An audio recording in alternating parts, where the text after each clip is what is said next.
आज पहली रात थी। बिस्तर पे फूल सजाए गए थे। नबीला और कामरान की शादी हुई थी। शादी बहुत धूमधाम से की गई। नबीला बेड पे बैठी थी। कैमरामैन तस्वीर बना रहा था। वो कभी दाएं सर कर रही, कभी बाएं तरफ। सब लोग नए थे। हर चेहरा अजनबी था। कामरान पास बैठा था। सब मोहल्ले वाले दुल्हन देखने आए हुए थे। नबीला नजरें झुकाए बैठी हुई थी। रात के 12 बज चुके थे। वो बहुत थक चुकी थी। भूख से बुरा हाल था। सब चले गए। दरवाजा बंद हुआ। कामरान नबीला के पास बैठा। आप ऐसा करें, चेंज कर लें, थक गई होंगी। नबीला ने ड्रेस चेंज किया। भूख से उसकी हालत गैर हो रही थी, लेकिन क्या कर सकती थी। कामरान को उसकी थकन से क्या वास्ता था। वो मोहब्बत भरी बातें करना चाहता था। नबीला को अपनी मर्दानगी का रोब डालते हुए बोला, देखो, मुझे तमाशे अच्छे नहीं लगते। मेरी बातें कान खोल कर सुन लो। मैं बार बार ये बातें नहीं बोलूंगा। घर के सारे काम तुम्हारे जिम्मे हैं, खाना बनाने से लेकर झाड़ू सफाई तक। सुन रही हो ना? नबीला ने हाँ में सर हिलाया। नबीला सोच रही थी, कोई गिफ्ट देगा, कोई मोहब्बत भरी बातें करेगा, लेकिन उसको नबीला से काम करवाने की फिक्र थी। शादी के दिन गुजर गए। हाथ में झाड़ू, मुकद्दर में किचन लिख दिया। नबीला की जेठानी उनके रिश्तेदार थी, लेकिन ये गैरों से ब्याह कर गई थी। नबीला खाना बनाना, साफ सफाई करना, कपड़े बर्तन सब काम करती। जब थक कर टूट जाती तो रात को शौहर के नखरे उठाती। कामरान बहुत रूखे हुए लहजे में बात करता था नबीला से। रात डिनर हुआ, अपने कमरे में चला गया। नबीला कामरान के पास बैठ गई। कामरान, शादी को 3 महीने गुजर गए हैं। आप मुझे कहीं घुमाने लेकर नहीं गए। कामरान हैरत से देख रहा था नबीला की तरफ। घुमाने मतलब? कहाँ जाना है तुमने? उसने इतने रूखे लहजे में पूछा कि नबीला सहम से गई। आप क्यों इतने गुस्से से बात करते हैं मुझसे? कामरान टीवी देखते हुए बोला, जाओ मेरे कपड़े इस्त्री करो। दिमाग ना खराब करो यार मेरा। सारा दिन का थका हुआ हूं मैं। नबीला पैरों की तरफ बैठ गई। अच्छा चलें, आप लेट जाएं, मैं आपको दबा देती हूँ। कामरान लेट गया। नबीला कामरान को दबाने लगी। कामरान सो गया था। वो कामरान के पैरों को अपनी गोद में रखकर सोच रही थी, कामरान, मैंने शादी से पहले बहुत दुख देखे हैं। मुझे मोहब्बत चाहिए, आपका साथ चाहिए। आप क्यों मेरी आंखों से मेरा दर्द नहीं समझ पाते? असल में नबीला की मां नहीं थी। सौतेली मां के साथ जवान हुई, और सौतेली माएं क्या सुलूक करती हैं ये मुझे बताने की जरूरत नहीं है। नबीला ने बहुत दर्द सहा था सौतेली मां के हाथों। यहां एक जुल्म ये भी तो किया गया था, नबीला 20 साल की थी और कामरान 36 साल का। जैसे नबीला से जान छुड़ानी थी उन लोगों ने। वो कदमों के साथ लिपटी हुई अपने हमसफर से एहसास की भीख सी मांग रही थी। सुबह वो फजर की नमाज से पहले जाग जाती। नाश्ता बनाना सबके लिए उसके जिम्मे था। वो अपना दर्द किसी पे अया ना होने देती। वो बस अपने घर में आबाद होना चाहती थी। कामरान का साथ उसे चाहिए था बस। अक्सर कभी थकन की वजह से बर्तन ना धो सकती या झाड़ू टाइम पे ना लगा पाती तो सास उसे लाखों बातें सुनाती। वो अपने लबों को सीकर हर ताना बर्दाश्त कर जाती थी। कामरान, मुझे हर महीने 5,000 दे दिया करे ना। कामरान ने जहर आलूद निगाहों से देखा। खैर है ना, 5,000 क्यों चाहिए तुमको? नबीला ने बड़े प्यार से जवाब दिया, कामरान, मैं औरत हूं ना, मेरी जरूरियात होती हैं। पैसे पास हों तो कभी बाजार जाऊं तो अपने लिए कुछ जरूरी चीजें खरीद लिया करूं। अब मैं आपके भाई से तो ये सब बातें कह नहीं सकती। कामरान को ना जाने क्यों एक चिढ़ सी थी नबीला से। उसने गुस्से में बोला, देखो, मेरे पास इतने पैसे नहीं हैं कि तुमको अलग से दे सकूं। जो चाहिए हो अम्मी से कह दिया करो ना, वो ला दिया करेंगी। अलग से खर्चा चाहिए इसको, पागल औरत। वो कामरान के पास बैठ गई। कामरान, आप ना दें मुझे कुछ, मैं आपके साथ खुश हूं। बस आप मुझसे प्यार से बात कर लिया करें, मुझे प्यार से आवाज दिया करें, मेरा नाम प्यार से पुकारा करें। कसम खुदा की, मैं सब कुछ भूल जाया करूंगी, दिन भर की थकन, वो पुराने दर्द, सब कुछ। बस आप मुझे मोहब्बत से पुकारा करें। कामरान ने वक्ती तौर पर मुस्कुराकर कहा, तो प्यार से ही तो रहता हूं तुम्हारे साथ। नबीला नाज उठाने वाले लहजे में बोली, कामरान, आप नहीं ना करते प्यार से बात, आप बस गुस्सा ही दिखाते हैं। कामरान, ये देखें, मेरी बर्थडे थी, मैंने आपका नाम अपने हाथ में मेहंदी से लिखा है। कामरान जैसे बेजार सा हो रहा था उसकी बातों से। नबीला प्यार से बातें कर रही थी, लेकिन कामरान दिल ही दिल में बोल रहा था, क्या पागल पले पड़ गई है मेरे, इसको क्या कहूं मैं। ना जाने क्यों बेरुखी करता था वो। उन्होंने नया घर बनाना था, गांव के लोग थे। कामरान ने नबीला से कहा, आज रात ईंटें आ जाएंगी, तुम हमारी मदद करना, ईंटें घर में फेंकनी है। नबीला ने दिन भर घर के काम किए, फिर रात को वो ईंटें उठा उठा कर घर में फेंकने लगी। रात के 3 बज गए थे। काम खत्म हुआ। उसका जिस्म दर्द और थकन से बेजान सा हो रहा था। कामरान लेट गया। नबीला पास गई।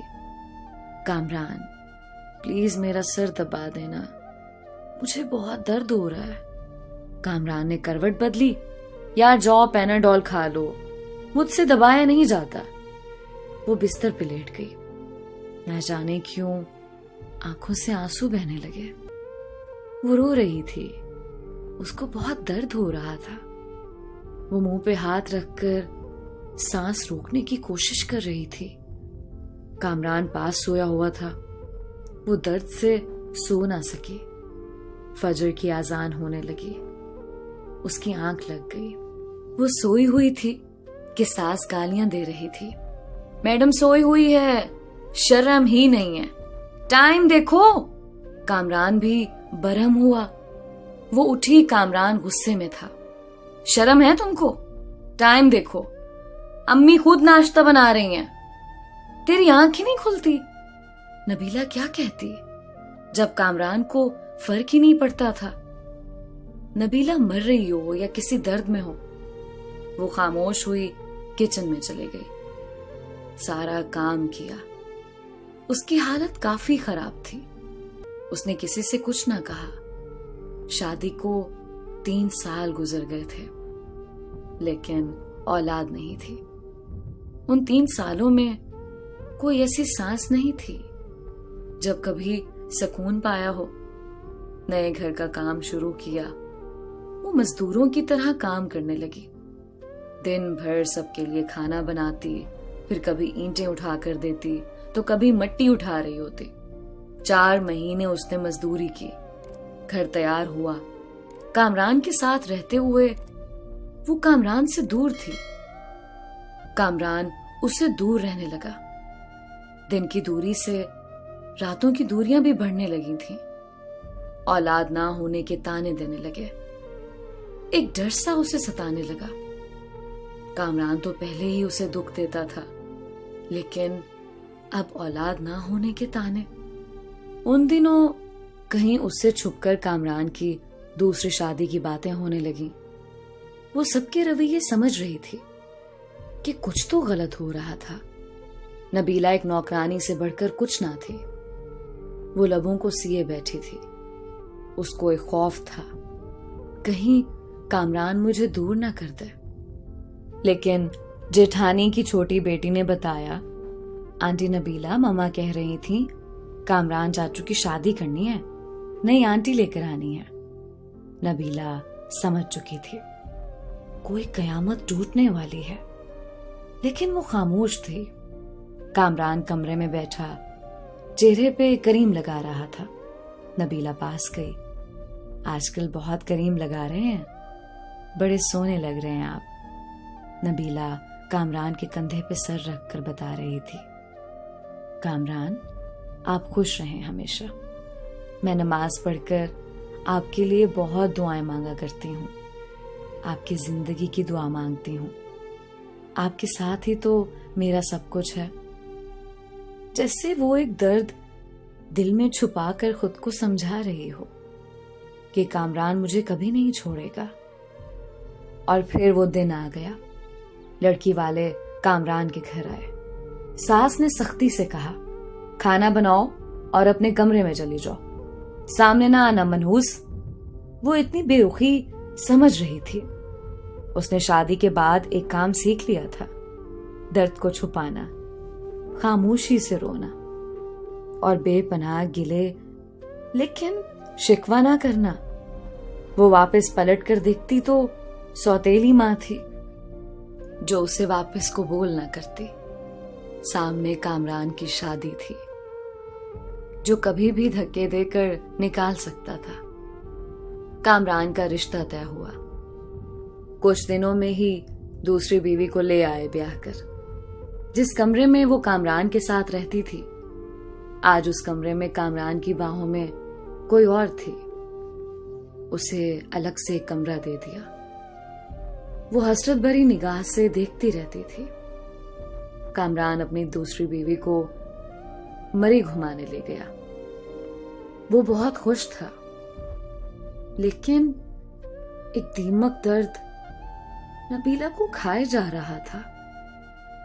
घर के काम, दिन भर की थकन, रात की तन्हाइयां, दर्द बेपनाह, लापरवाही। नई दुल्हन को सब बहुत प्यार करते थे, लेकिन नबीला एक कोने में पड़ी शायद मौत के करीब आ गई थी। और फिर एक रात वो कमरे में सोई हुई थी। शायद आज वो दर्द बर्दाश्त ना कर पा रही थी। सर का दर्द शदीद था। वो सर पे दोनों हाथ रखे चीखने लगी। सब अपने कमरों में सो चुके थे। दर्द इतना शदीद था, बर्दाश्त न कर पाई। वो कामरान को आवाजें देती रही, लेकिन कामरान दूसरी बीवी की बाहों में सो रहा था। वो जमीन पे गिर गई, तड़पने लगी। ना जाने कितनी आवाजें दी थी उसने, और आखिर वो सुकून की नींद सो गई। वो दुनिया छोड़ गई। सुबह सास गालियां दे रही थी, कमीनी आज भी नहीं उठी नाश्ता बनाने के लिए।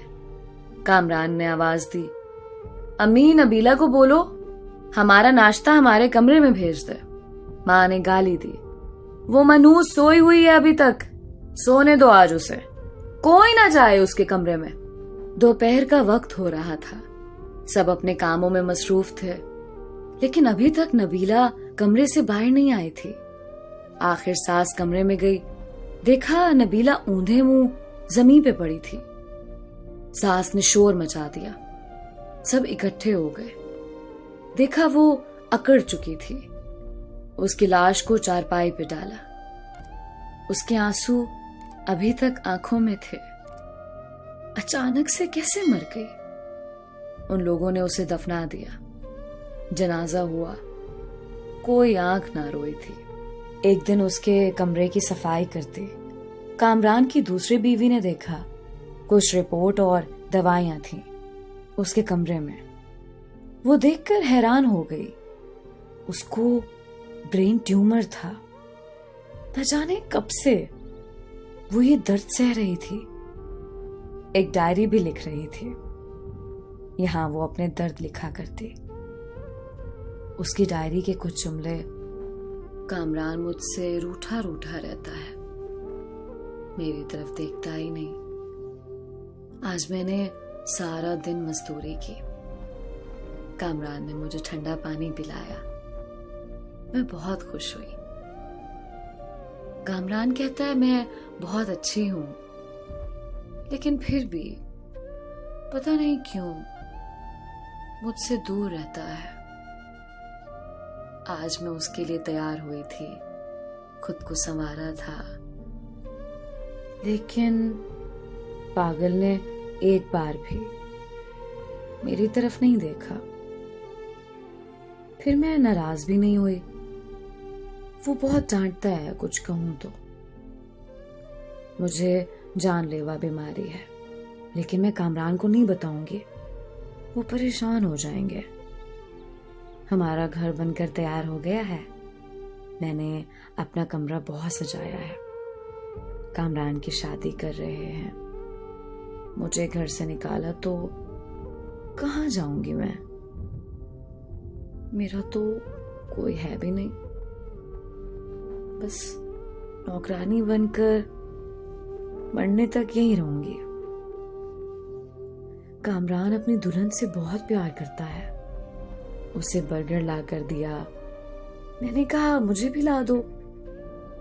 कहता है तुम बर्तन धो जाकर, दिमाग ना खराब करो मेरा। मैंने बर्गर ही तो मांगा था। आज सुबह से मेरी सांस रुक रही है, ऐसे लग रहा है मेरा वक्त करीब आ गया है। काश कामरान की बाहों में मर सकती, काश कामरान मेरा दर्द समझता, मुझे सीने से लगाता, सुकून से मर जाती। कामरान आप कभी मेरी ये डायरी पढ़ें तो खुद को मेरी मौत का जिम्मेदार ना ठहराना। बहुत प्यार करती हूं आपसे, बस नसीब से हार गई। शायद मेरी किस्मत में खुशियां नहीं लिखी। और हाँ पागल, एक बर्गर ही तो था। कंजूस, तो मुझे ला देते तो क्या हो जाता? डांटने की क्या जरूरत थी? अपनी दूसरी बीवी का ख्याल रखना। मैं तो नहीं होंगी, जब आपके यहाँ औलाद हुई ना, तो मेरी कब्र पे जरूर आना एक बार। तुम्हारी नबीला।